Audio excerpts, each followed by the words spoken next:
The water of Lake Starnberg was freezing on the night of June 13th, 1886. A storm was brewing over Bavaria. Rain lashed against the dark surface of the lake, drowning out the sounds of the night, drowning out the secrets that were about to be buried forever.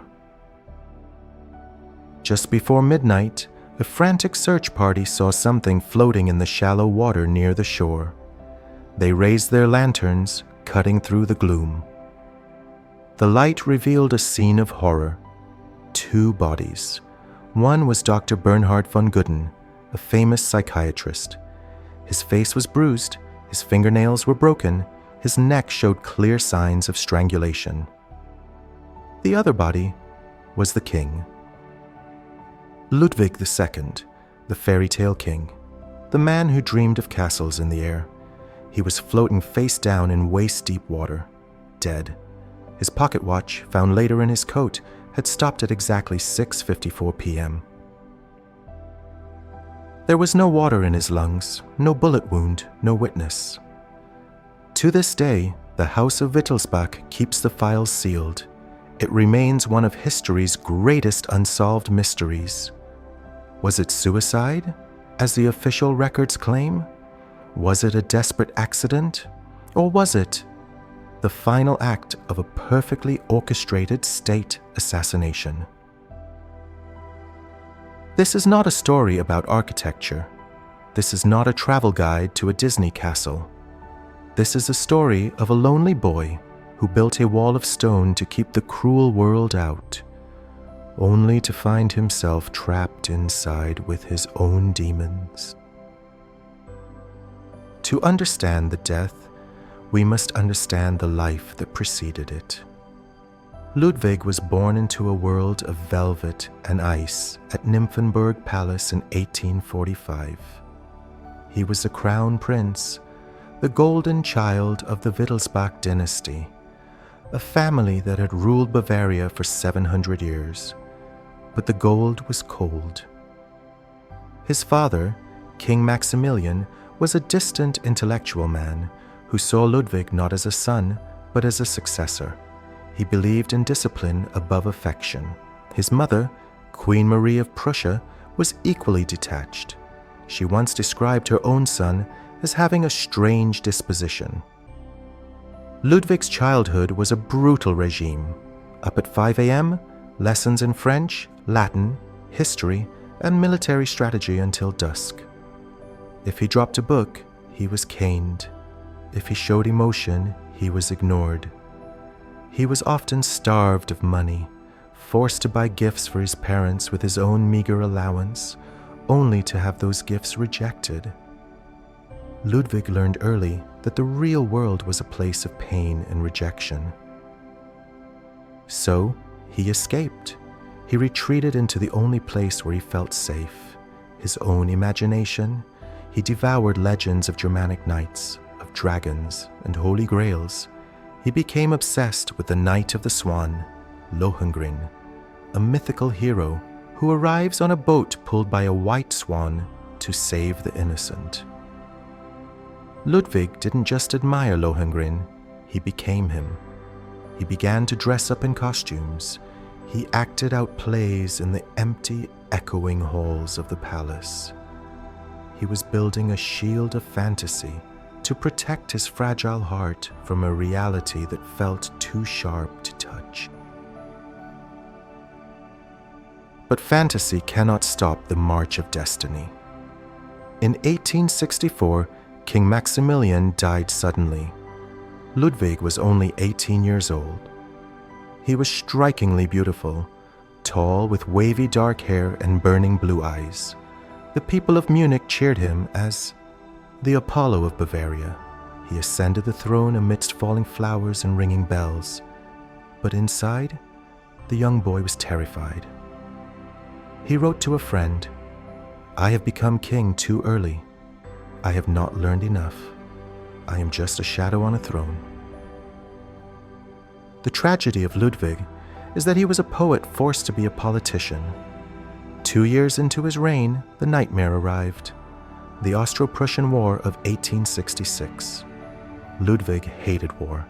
He hated the noise of the cannons, the sight of blood, the very concept of violence.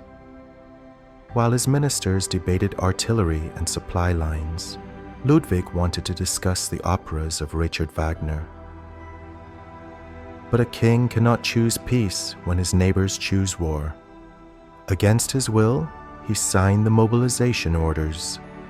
Bavaria marched to war alongside Austria and was crushed by the efficient Prussian military machine.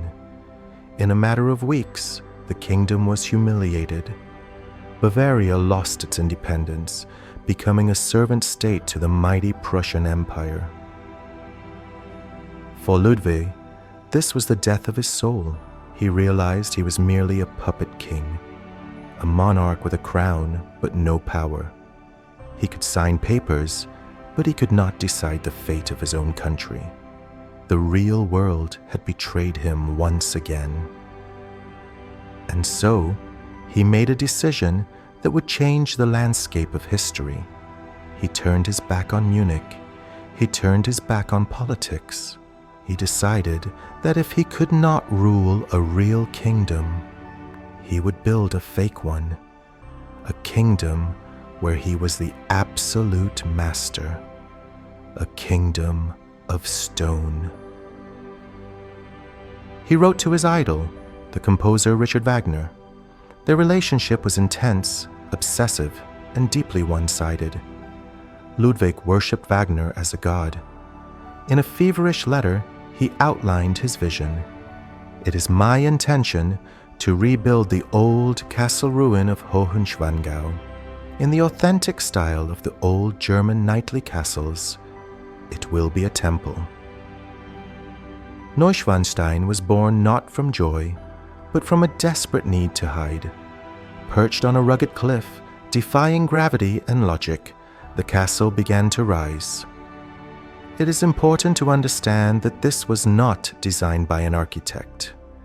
It was designed by Christian Jank, a theatrical set designer. Ludwig didn't want a functional building. He wanted a stage set, a permanent opera made of limestone that would last forever. Let's step inside the mind of the king. Imagine the throne hall. It is a cathedral of gold inspired by Byzantine churches. A massive chandelier, weighing nearly 2 tons, hangs like a jeweled crown overhead. The floor is a mosaic of 2 million individual stones. But look closely at the dais, the raised platform where the king should sit.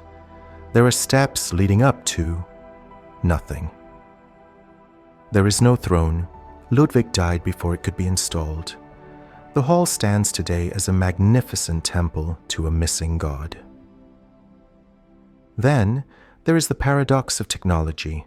While Neuschwanstein looked like a medieval fortress from the Middle Ages, inside, it was a machine of the future.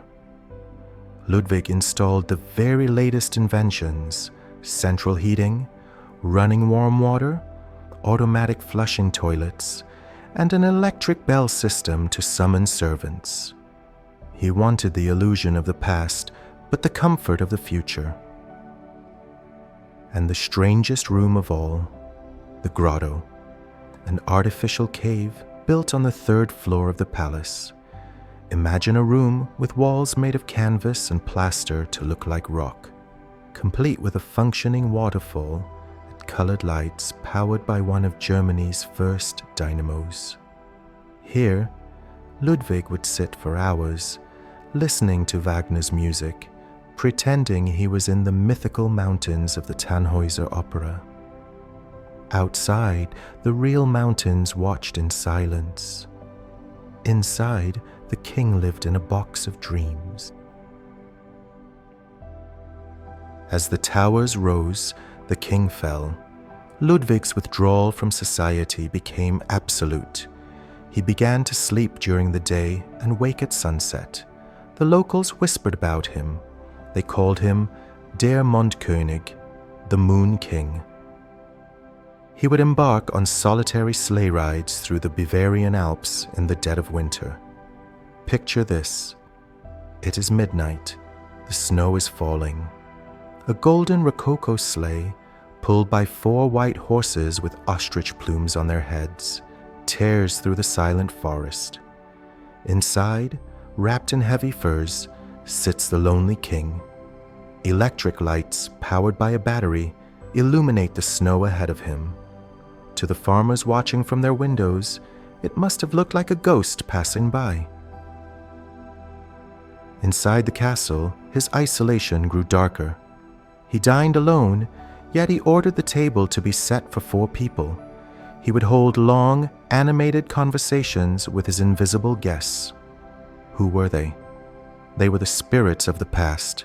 King Louis XIV of France, Marie Antoinette. Dead monarchs who could not judge him. Dead monarchs who could not ask him for money. His physical appearance began to decay. The Apollo of Bavaria grew obese. His teeth rotted away from his addiction to sweets.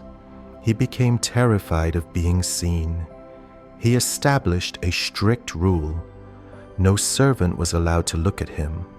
They had to bow low and walk backward. If they caught his eye, they were punished. The fairy tale was turning into a gothic horror story. But dreams are expensive, and hallucinations are not free.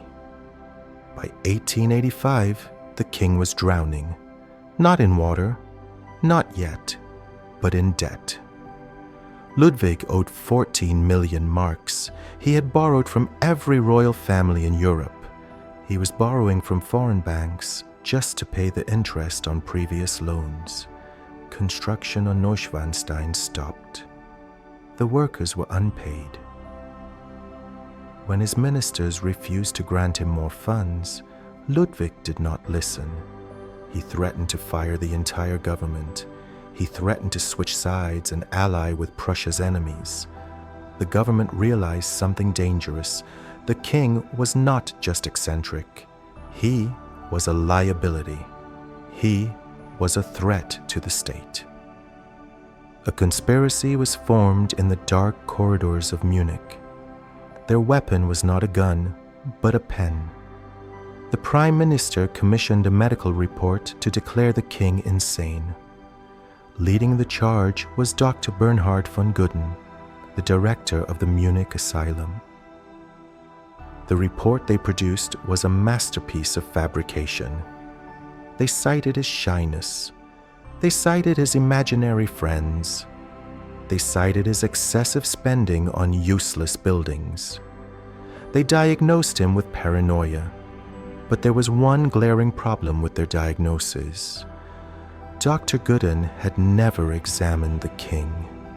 Not for one single minute. He had not spoken to him in years.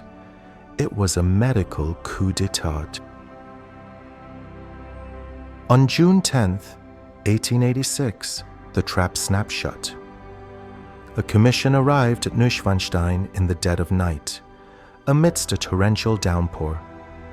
At first, Ludwig tried to resist. A local baron and a few loyal policemen rushed to the castle to protect him. For a brief moment, it seemed the king might fight back. He ordered the commissioners to be arrested. He stood on the balcony, raging at the storm. But Ludwig's will was broken. He was a pacifist at heart. He could not order his men to shoot. The next morning, Dr. Gudden entered the castle. He told Ludwig, "Your Majesty, you have been relieved of power." Ludwig looked at the doctor and asked a question that echoes through history. "How can you declare me insane? You have never examined me." It didn't matter. The carriage was waiting. As Ludwig was led away, he turned back to look at the white towers of Neuschwanstein. The castle was unfinished. His dream was incomplete. He would never see it again. He was taken to Burg Castle on the shores of Lake Starnberg. The windows were barred with iron. Peepholes were drilled into the doors so guards could watch him every second. The king was now a prisoner. The next day, June 13th, was Whitsunday. The king appeared calm. Unusually calm, he ate a large dinner. He spoke rationally. At 6 p.m., he asked Dr. Gooden to accompany him for a walk in the park. The doctor, perhaps arrogant in his victory, agreed. He made a fatal mistake. He ordered the guards to stay behind. "No need," he told them. "The king is docile." The two men walked out into the park, under the trees, into the twilight. The guards watched them until they disappeared into the mist. Rain began to fall. The wind picked up. 7 p.m. came. They did not return. 8 p.m. The castle staff began to panic. By 9 p.m., men with lanterns were shouting the king's name into the darkness. Only the wind answered. At 11:30 p.m., they found them, floating in the shallow water, the king and the doctor. Dr. Gooden's body told a story of violence. He had been strangled. There were blows to his head. But Ludwig? Ludwig looked peaceful. No water in his lungs, no bruises. He had died, but he had not drowned. What happened in those final moments? Did Ludwig try to escape to a boat waiting in the reeds? Did the doctor try to stop him, and Ludwig killed him in a struggle? And then, what? Did the king's heart give out? Or was there a third person in the shadows, a sniper from the government, ensuring the king never returned to Munich? We will never know. 6 weeks after his funeral, the tragedy turned into commerce. The gates of Neuschwanstein were thrown open to the public. The private sanctuary, where Ludwig forbade any stranger to enter, began selling tickets. It is the ultimate irony of his life. The debts that destroyed him are now paid for every single year by the millions of tourists who come to marvel at his madness. The man who was called a failure left behind the most successful monument in German history. The castle that inspired Walt Disney. The castle that defines the very idea of a fairy tale. Ludwig once wrote, "I wish to remain an eternal enigma to myself and to others." He succeeded. Neuschwanstein stands there today, white and silent against the Alps, a monument to the power of dreams and the terrible, lonely price of making them come true.